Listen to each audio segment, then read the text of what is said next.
കഴിഞ്ഞ ലോക്സഭാ തെരഞ്ഞെടുപ്പിന് ശേഷമുള്ള നിയമസഭാ തെരഞ്ഞെടുപ്പുകളിലെ കനത്ത പരാജയങ്ങൾ കോൺഗ്രസിനെ വലിയ പ്രതിസന്ധിയിലാണ് ഇപ്പോൾ എത്തിച്ചിരിക്കുന്നത്.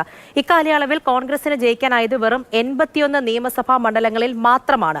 ഇന്ത്യ മുന്നണിക്ക് നേതൃത്വം നൽകാൻ കോൺഗ്രസിന് കെൽപ്പില്ലെന്ന അഭിപ്രായം ചില ഘടകകക്ഷികൾക്കുമുണ്ട്.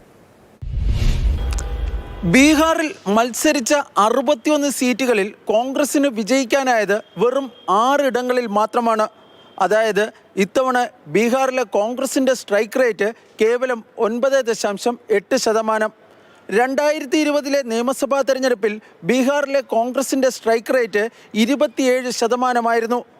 കഴിഞ്ഞ ലോക്സഭാ തെരഞ്ഞെടുപ്പിന് ശേഷം വിവിധ സംസ്ഥാനങ്ങളിൽ നടന്ന നിയമസഭാ തെരഞ്ഞെടുപ്പുകളിൽ കോൺഗ്രസിന് വിജയിക്കാനായത് വെറും 81 നിയമസഭാ മണ്ഡലങ്ങളിൽ മാത്രമാണ്. അതായത് ബീഹാറിൽ BJP വിജയിച്ച സീറ്റുകളെക്കാളും 8 എണ്ണം കുറവ്. ഹിന്ദു ഹൃദയഭൂമിയിൽ BJP നേതൃത്വം നൽകുന്ന NDA മുന്നണിക്കെതിരെ ശക്തമായ പോരാട്ടം പ്രതിപക്ഷ പാർട്ടികൾക്ക് കാഴ്ചവെക്കാൻ സാധിക്കുന്നില്ല എന്നാണ് കണക്കുകൾ വ്യക്തമാക്കുന്നത്.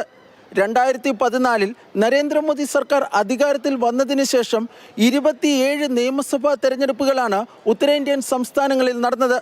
ഇതിൽ പ്രതിപക്ഷ പാർട്ടികൾക്ക് വിജയിക്കാനായത് 12 ഇടങ്ങളിൽ മാത്രം. അതിൽ 5 ഇടത്ത് മാത്രമാണ് കോൺഗ്രസിൻ്റെ നേതൃത്വത്തിൽ വിജയം കരസ്ഥമാക്കിയത്. ബീഹാറിലെ തെരഞ്ഞെടുപ്പ് പരാജയം ഇന്ത്യ സഖ്യത്തിൽ കോൺഗ്രസിൻ്റെ നില കൂടുതൽ പരിങ്ങലിലാക്കിയിരിക്കുകയാണ്. മുന്നണിക്ക് നേതൃത്വം നൽകാൻ കോൺഗ്രസിന് കെൽപ്പില്ലെന്ന അഭിപ്രായം തൃണമൂൽ കോൺഗ്രസിനുണ്ട്. സമാജ്വാദി പാർട്ടി, NCP ശരത് പവാർ വിഭാഗം, ശിവസേന ഉദ്ധവ് താക്കറെ വിഭാഗം എന്നിവയ്ക്കും കോൺഗ്രസിൻ്റെ നിലപാടുകളോട് ഭിന്നാഭിപ്രായമുണ്ട്.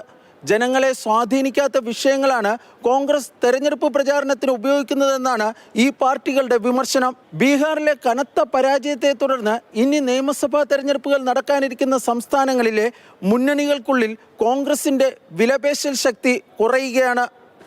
B Balagopal, Mathrubhumi news, Delhi.